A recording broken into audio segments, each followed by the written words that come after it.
नमस्कार, मैं हूं प्रदीप शर्मा और आप देख रहे हैं इन 24 न्यूज की खास पेशकश किंग मेकर पवार। जी हां, आगामी महाराष्ट्र विधानसभा चुनाव के नतीजों के बाद अजीत पवार ऐसी स्थिति में आना चाहते हैं कि उनके बिना सरकार का गठन संभव न हो, यानी वो किंग मेकर की भूमिका में आना चाहते हैं। शायद बिहार के मुख्यमंत्री नीतीश कुमार के सियासी सफर को देखते हुए खुद का वर्चस्व बनाए रखने ये प्लान सबसे बढ़िया हो सकता है। दरअसल अजीत पवार ने अकेले दम पर विधानसभा चुनाव लड़ने की तैयारी कर ली है। इसके पीछे की वजह है आरएसएस के मुखपत्र के संपादकीय में अजीत पवार की आलोचना। अजीत पवार ने महिलाओं, युवाओं, किसानों और अल्पसंख्यकों को लाभ पहुंचाने वाली कई योजनाओं को बढ़ावा देने के लिए आउटरीच कैंपेन यानी जन सम्मान यात्रा की घोषणा की है। 8 अगस्त को नासिक से 31 अगस्त तक यात्रा का पहला चरण शुरू होगा।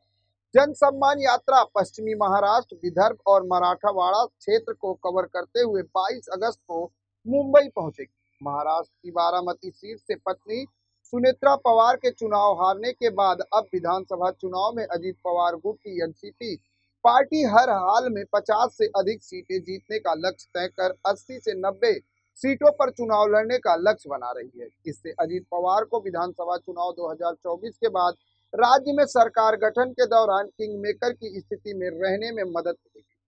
सूत्रों के मुताबिक एनसीपी अपने आप को उस स्थिति में लाना चाहती है जहां से महाराष्ट्र में उनके समर्थन के बिना सरकार न बन सके। यानी यूं कहे कि महाराष्ट्र की जो राजनीति होगी उसमें अजीत पवार का एक दबदबा होगा। बहरहाल अजीत पवार गुट की चुनावी तैयारियों को लेकर चर्चा के लिए कई खास मेहमान हमारे साथ जुड़े हुए हैं और उन मेहमानों का परिचय हम आपको करा दें। सबसे पहले तो हमारे साथ जुड़ी है अजीत पवार गुट की ममता शर्मा और शरद पवार गुट से जुड़े हुए हैं हमारे साथ कैलाश राउत जी। सब आप दोनों का बहुत बहुत स्वागत है इन 24 न्यूज में। ममता जी, सबसे पहला सवाल आपका।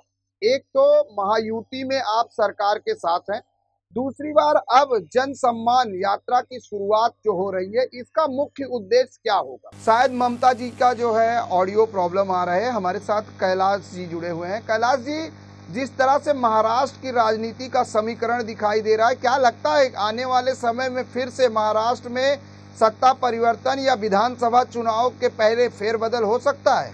देखो, आपका चैनल के माध्यम से मैं आपके चैनल को धन्यवाद देता हूं सबसे पहले।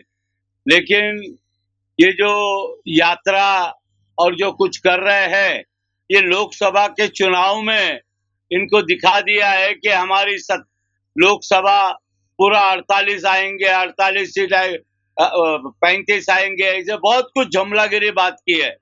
लेकिन आपको ये बताना चाहता हूं कि जनता आप सब जानती है, समझती है, जनता को मालूम है विधानसभा में भी इनका पानीपत होने वाला है। वो चाहे कुछ भी करे। और अजीत पवार जो है, ये बहुत कुछ करना चाहते हैं लेकिन कुछ होने वाला नहीं है। जनता सब जान चुकी है, जनता को सब पता चला है। देखो, एक बात आपके बताना चाहता हूं, जो मराठीमध्ये म्हण आहे, जो नाही काकाचा तो काय होईल लोकांचा, हे म्हण आहे। अरे, ज्या माणसाने देश का जानता राजा, राष्ट्रीय अध्यक्ष शरदजी चंद्र पवार साहब, जो देश का जानता राजा है, जिन्होंने मतलब हम लोग उनसे सीखा है, और आज भी आम आदमी जाएंगे ना तो वो उनसे बात करते हैं। उनका केवल काम करने का तरीका 80% समाजकारण, 20% राजकारण। इसके लिए हमारे जैसे कार्यकर्ते उनके साथ जुड़े हुए हैं। मैं ये यात्रा और अजीत पवार ऐसे बात को ज्यादा महत्व नहीं देना चाहता हूँ। लेकिन जिस तरह से विधानसभा चुनाव की तैयारियों की बात करें तो हर पार्टी अपने अपने तरीके से कैलाश की तैयारी में जुटी हुई है। ऐसे में अजीत पवार गुट की जो एनसीपी है उनका जो लक्ष्य है 50 से ज्यादा सीटें का टारगेट है और 80 से 90 सीटों पर उम्मीदवार उतारने की भी बात कही जा रही है। यानी महाराष्ट्र की 288 लोकसभा विधानसभा सीटों का अगर बात करें तो एक तरफ तो महायुति में आप गठबंधन में है, 288 सीटों की विधानसभा है महाराष्ट्र की। ऐसे में बीजेपी, शिवसेना और जो अन्य सहयोगी दल हैं और एनसीपी, क्या लगता है कि 80 से 100 सीटें इनको मिल पाएंगी? मुश्किल है। आपको बताता हूं कि एक सीट थी बीजेपी की जी। और शिवसेना ने उनको बड़ा बनाया, और शिवसेना ने बड़ा बनाने के बाद में शिवसेना को ही पीछे डाल दिया। फिर भी हिंदू हृदय सम्राट बाला साहब ठाकरे, उनका पुत्र उद्धव जी, इन्होंने फिर से महाराष्ट्र के 12 करोड़ जनता में एक माहौल तैयार किया। और पता चला कि कोरोना में क्या काम किया था वो जनता जान चुकी है साहब। अभी पहले ऐसी जनता नहीं है। हर लोगों को घर घर में मोबाइल है, सब जानते हैं, सब समझते हैं क्या बोलता है, कौन काम करते करते आंख मारता है, कौन सुबह का जाके देता है राज्यपाल, ये जनता सब समझती है। और खास करके किसानों लोगों का ये कृषि मंत्र थे जब भी, खास करके किसानों लोग का पवार साहब ने काम किया है। इसके लिए आपको और एक बात बताना चाहता हूं, 93 में दंगा हुई थी, वो दंगा के अंदर संरक्षण मंत्री पवार साहब थे। वहां पर खाली मुंबई में आए तो शांति का वातावरण बन गया। बोलो और क्या ताकत चाहिए? ये तो जानते हैं सब लोग। ये क्या जुमलागिरी ज्यादा है, जुमलागिरी। और बीजेपी ने किधर साहब 15 लाख दिया है? मैं आज भी ढूंढ रहा हूं 15 लाख। तो गृह मंत्री बोलता है ये तो जुमलागिरी है। तो साहब ये, और वो भी किधर आया? ये सब निकालेंगे, सिंचन घोटाला है। पब्लिक क्या है, ये भूली नहीं है, पब्लिक को सब मालूम है। इसके लिए आपके मीडियम से बताना चाहता हूँ, ये मैं बताना चाहता हूँ। जिस तरह से अजीत पवार की जो जन सम्मान यात्रा है वो महिलाओं, युवाओं, किसानों, अल्पसंख्यकों को लाभ पहुंचाने वाली कई योजनाओं को बढ़ावा देने की बात की जा रही, क्या ये मानते हैं कि कहीं ना कहीं ये विधानसभा चुनाव की तैयारियां समझा जाए? ये भले तैयारी विजय माध्यम से तैयारी, लेकिन यात्रा इससे चलिए 25 साल कैलाश पहले जी, हम आपको रोकना चाहेंगे। हमारे साथ ही अजीत पवार गुट की जो है नेता जुड़ चुकी है, ममता शर्मा जी। ममता जी, पहला सवाल, जिस तरह से 8 अगस्त से 31 अगस्त तक की जो यात्रा है, इसमें ये कहा जा रहा है कि महिलाओं, युवाओं, किसानों और अल्पसंख्यकों को लाभ पहुंचाने वाली योजनाओं को बढ़ावा देने की कोशिश है और इसी के लिए अजीत पवार की ये यात्रा है। क्या लगता है कि यह कहीं ना कहीं विधानसभा चुनाव में अकेला चलने की भी यात्रा मानी जाए? नमस्कार सर, मैं आपके चैनल के माध्यम से पहले मैं कैलाश जी को उनके सवाल का जवाब देना चाहूंगी कि 99 में जब राष्ट्रवादी कांग्रेस पार्टी बनी थी, तो पार्टी को बनाने वाले कौन थे? सिर्फ जानता राजा नहीं थे। छगन भुजबल और अजीत दादा पवार के मेहनत से, उनके कार्यकर्ताओं की मेहनत से ही वो पार्टी खड़ी हुई थी। एक बंदे से, एक इंसान से वो पार्टी खड़ी नहीं हुई थी।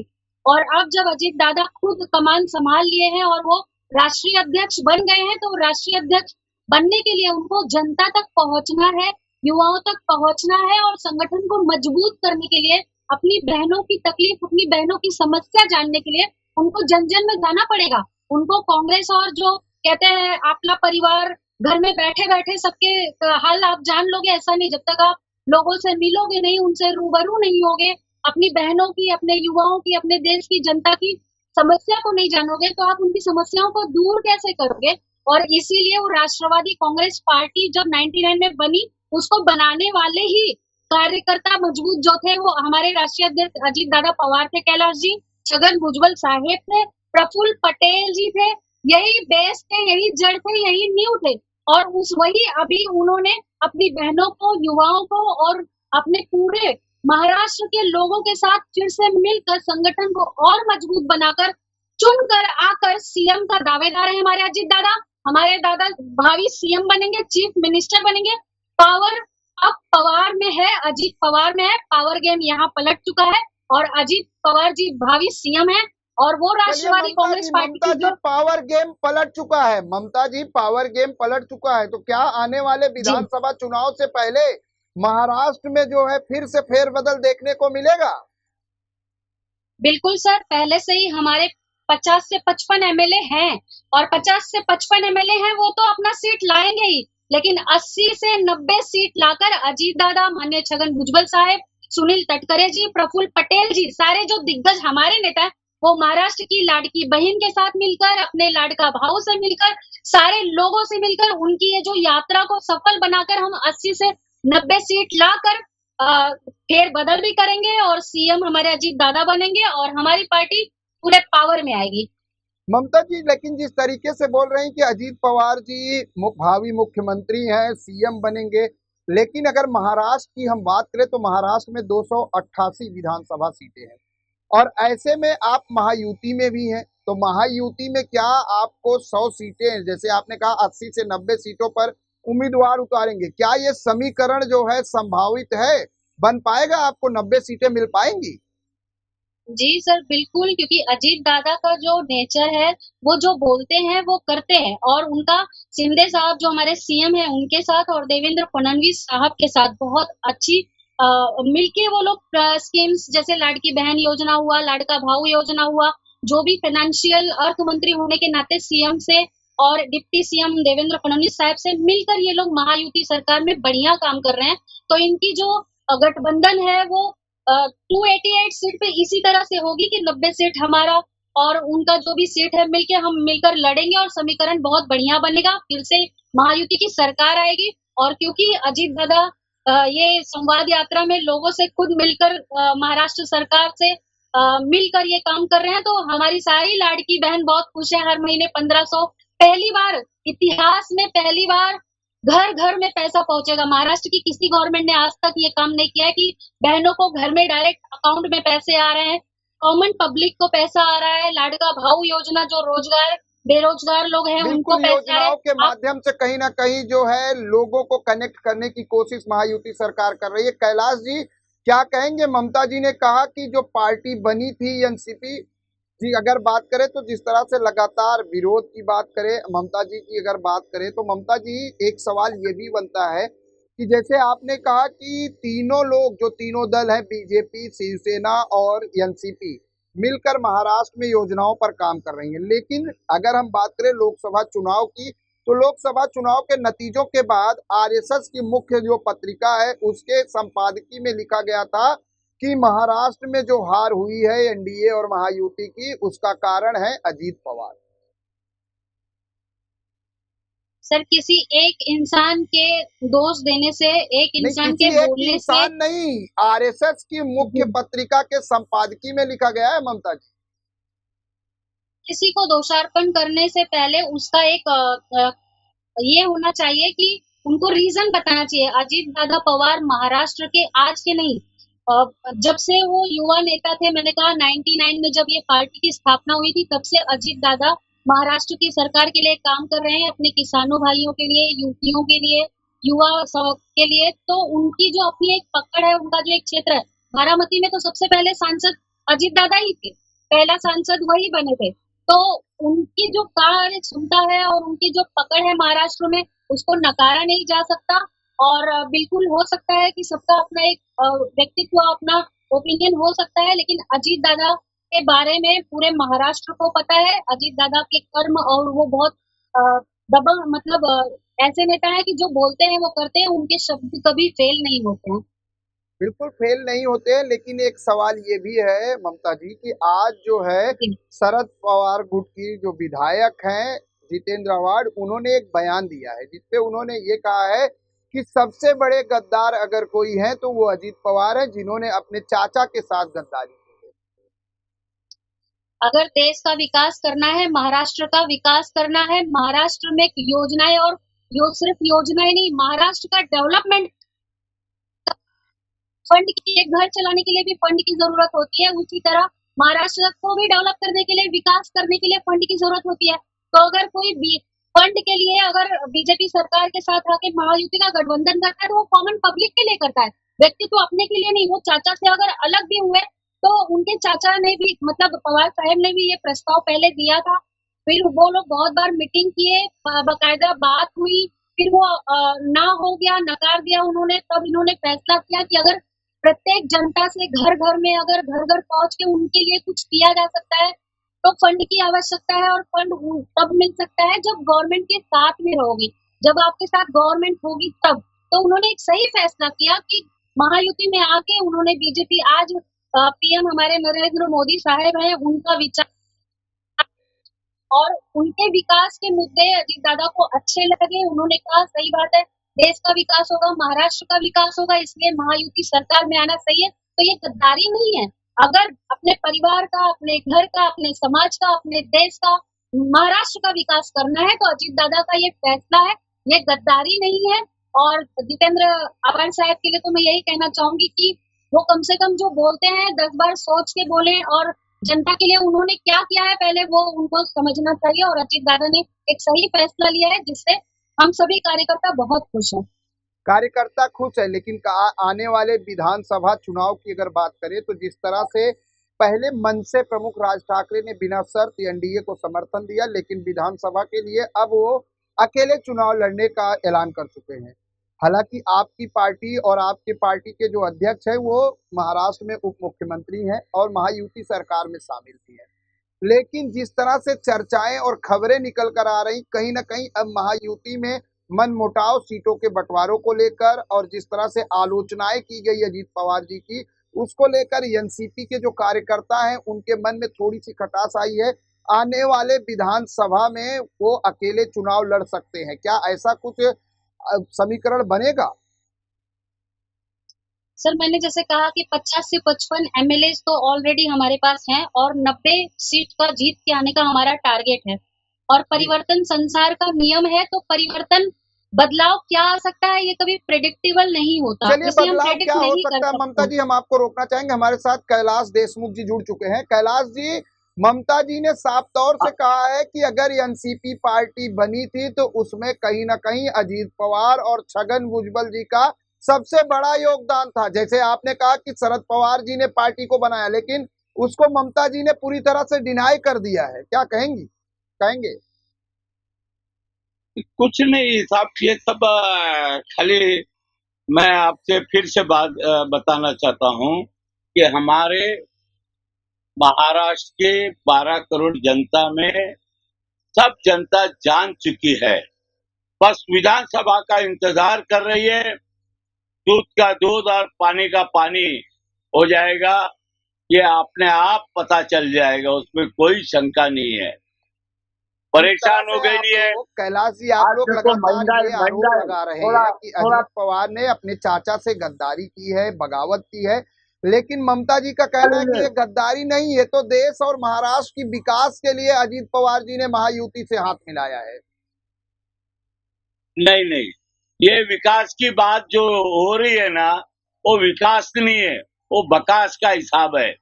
जनता सब जानती है साहब, जनता को बताना जरूरी नहीं है। अभी पहले ना बताना पड़ता था, लेकिन आपका मीडिया के माध्यम से हर लोगों के घर घर में हाथ में ये मोबाइल है और ये मोबाइल से 5 मिनट में रिपोर्ट चला जाता है, तो जनता जानती है कि विकास की बात है क्या। देखो सब्जी का भाव क्या है, गैस बाटला का भाव क्या है, अनेक पेट्रोल का क्या भाव है, यानी ये सारे बातें देखने जावे ना तो केवल जुमलागिरी की भाषा है और कुछ नहीं है। मैं दावे के साथ में बोल सकता हूं कि जो हमारे महाअघाड़ी जो सरकार ने जो काम किया था, अघाड़ी सरकार ने जो काम किया है वो लोगों के हित में। अब ये आया है कौन सा सब जुमला करार कर दिया है कैलाश जी ने। आपने तो कहा कि विकास के लिए, यहाँ तो कैलाश जी कह रहे हैं सिर्फ जुमला है और ये विकास नहीं भड़ास है, क्या कहेंगी? सर जो जिसे ये जुमला कह रहे हैं, आप जरा थोड़ा सा स्टडी करिए और गुरुजी इतिहास में थोड़ा सा इनको जानने के लिए कहिए, इतिहास पलट के देखिए, कभी लाड़का भाऊ जैसी योजना महाराष्ट्र सरकार ने दी थी।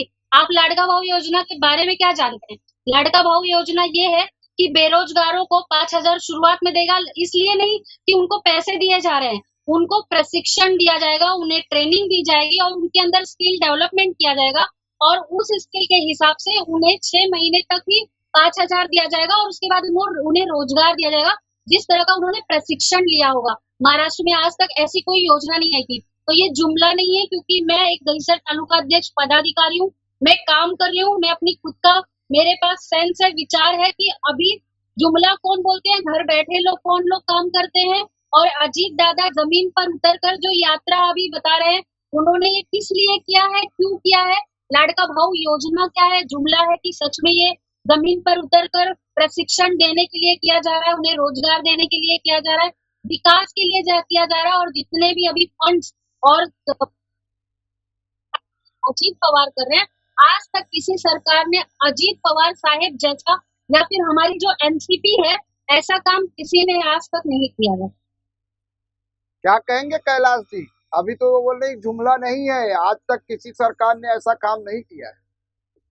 साहब इलेक्शन आया ना, इलेक्शन आया कि आ गले लग जा और कुछ काम लेके गए तो हम आपके हैं कौन।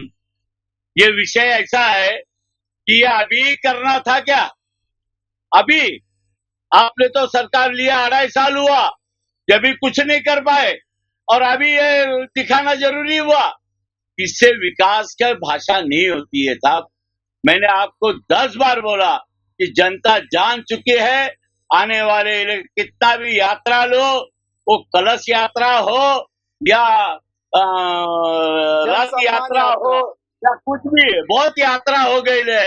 अभी जनता जान चुकी है, जब इनके 40 उम्मीदवार, 40 खासदार अपना यूपी में जहाँ राम मंदिर है वहां से नीचे आ गए, महाराष्ट्र में है। अरे लेकिन ये भी है ना कि 50 से ज्यादा एमएलए जीत के आ रहे हैं और कहीं ना कहीं अजीत पवार जो है किंग मेकर की भूमिका में रहेंगे। वो कहीं ना कहीं बिहार के नीतीश कुमार की जो है प्रेरणा लेकर महाराष्ट्र बनेंगे क्या? किंग मेकर किसको बोला जाता है? किंग मेकर का खुद की पार्टी, अरे हमारे सब कुछ ले लिया और फिर बाद में पार्टी बनाया, ऐसा तो नहीं होता। किंग मेकर है, खुद किंग मेकर होना चाहिए। ये किंग मेकर की भाषा नहीं है, मानता नहीं है मैं साहब। खुद को काम करना पड़ता है, तभी जाकर वो काम होता है। और वैसे हर एक नेता ने, बहुत बड़े बड़े नेता लोगों ने त्याग दिया है इस देश को, बहुत है। और अभी पवार साहब देश का जानता राजा है, ये आपके मीडिया से बताना चाहता हूँ। देश राजा है और उन्हें कौन नहीं जानता और उन्होंने कभी कोई नहीं किया। ममता जी क्या कहेंगी? खुद की पार्टी हो तो किंग मेकर बन सकते हैं, यानी कहीं ना कहीं आरोप है कि पार्टी छीनी गई है। सर मैं फिर से कह रही हूँ कि 99 में जब ये पार्टी की जरा संगठना को पढ़िए और फिर आपको पता चलेगा वो किंग मेकर है कि नहीं। जैसे मैं खुद भुजबल साहब की मतलब मार्गदर्शन से काम करती हूँ, महापौर, नगर सेवक, एमपी कितने भुजबल साहब ने बनाए हैं, कितने अजीत दादा ने अपने कार्यकर्ताओं को छोटे से बड़ा किया है और कितने प्रफुल्ल पटेल जी ने किया है, सुनील तटकरे साहब ने कितने लोगों को बड़ा किया है और कितने किंग मेकर बनाए हैं। वो आप थोड़ा सा और स्टडी करिए। पार्टी को बनाने वाले ही ये लोग थे, प्रफुल्ल पटेल साहब, छगन भुजबल साहब, अजीत दादा साहब, सुनील तटकरे साहब। आप थोड़ा स्टडी करिए किंग मेकर कौन है और किसने छोटे छोटे, हम जैसे का मैं 2 बार इलेक्शन लड़ी हूँ, उत्तर भारतीय होकर भी मुंबई में मुझे टिकट किसने दिया था? यही अजीत दादा पवार, छगन भुजबल साहब। किंग में उस टाइम राष्ट्रवादी कांग्रेस पार्टी एक थी, वो सबने मिलकर मुझे टिकट दिया, मैं आभारी हूँ। लेकिन एक छोटे से इंसान को उन्होंने खड़ा किया, ऐसे लाखों लोगों को एमपी, एमएलए, महापौर, नगर सेवक, जिला पंचायत इन्हीं लोगों ने बनाया, जिनको आप कह रहे हैं कि दूसरों की पार्टी छीन लिया। अरे जमीन से मेहनत तो इन्होंने ही की थी जो पार्टी खड़ी हुई थी। बिल्कुल, जमीन से पटेल साहब को कैसे नकारा जा सकता है? देखो ममता जी है ना, साहब भाई जी, हेलो, बोलिए भाई, ममता जी एक सामाजिक कार्यकर्ता है, अच्छे है, मैं जानता हूँ और व्यक्ति महत्व भी है। लेकिन महाराष्ट्र का 288 महाराष्ट्र में हम लोग घूमे हैं, हर तालुका में।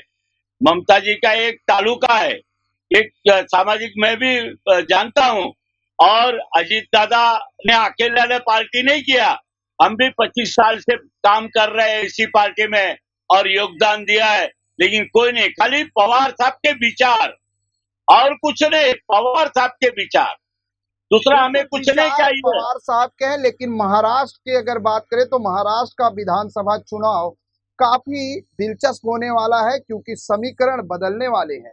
हो सकता है कि कहीं ना कहीं फिर से महाराष्ट्र में राजनीतिक भूचाल भी आए और कहीं ना कहीं फेरबदल की आंधी भी देखने को मिल सकती है, क्योंकि अब जो महाराष्ट्र के उप मुख्यमंत्री हैं और एनसीपी के अध्यक्ष हैं अजीत पवार ने एक बार फिर मन बना लिया है किंग मेकर बनने का। यानी महाराष्ट्र के विधानसभा चुनाव के नतीजों के बाद किंग मेकर की भूमिका अपनाने की पूरी तरह से तैयारी में जुट गए हैं अजीत पवार। और जिस तरह से महाराष्ट्र के राजनीतिक समीकरण की अगर बात करते हैं तो 288 विधानसभा सीटों को लेकर लगातार घमासान मचा हुआ है, तैयारियां शुरू हो चुकी है, क्योंकि तारीखों का ऐलान नहीं हुआ है। आने वाले कुछ महीनों में ही विधानसभा के चुनाव है और ऐसे में सभी राजनीतिक दल अपनी अपनी तैयारियों में जुट चुके हैं और कार्यकर्ताओं और पदाधिकारियों को ये निर्देश दिया जा रहा है कि आप घर घर जाएं, मतदाताओं को अपनी पार्टी के एजेंडे से अवगत कराएं। दूसरी तरफ अब अजीत पवार ने खुद मोर्चा संभाल लिया है और वो 8 अगस्त से महाराष्ट्र के दौरे पर निकलेंगे और जन सम्मान यात्रा के दौरान वो महिलाओं, युवाओं, किसानों और तमाम तबके के लोगों से मुलाकात कर सरकार की योजनाओं और आने वाले विधानसभा चुनाव में अपनी पार्टी के चुनावी समीकरण और एजेंडे को लोगों तक बताएंगे। फिलहाल आप दोनों का इस चर्चा में जुड़ने के लिए धन्यवाद। और जिस तरीके से अब महाराष्ट्र की राजनीति की बात करें, उठापटक की बात करें, लगातार मनसे हो, शिवसेना हो, एनसीपी शरद पवार गुट हो, क्योंकि पहले तो महाराष्ट्र में 4 मुख्य धारा की पार्टियां थी, लेकिन अब वो 6 हो चुकी हैं, जिसका नतीजा आने वाले विधानसभा चुनाव में देखने को भी मिल सकता है कि मतदाता किस करवट ऊँट बैठाते हैं और महाराष्ट्र की सत्ता की जो ताज है वो किसके सर पर सजता है। मेरे साथ बस इतना ही। अन्य ताजा तरीन खबरों के लिए देखते रहें इन24 न्यूज। इन24 न्यूज को सोशल मीडिया के प्लेटफॉर्म यूट्यूब, इंस्टाग्राम, फेसबुक पर लाइक करना, सब्सक्राइब करना, फॉलो करना बिल्कुल ना भूलें।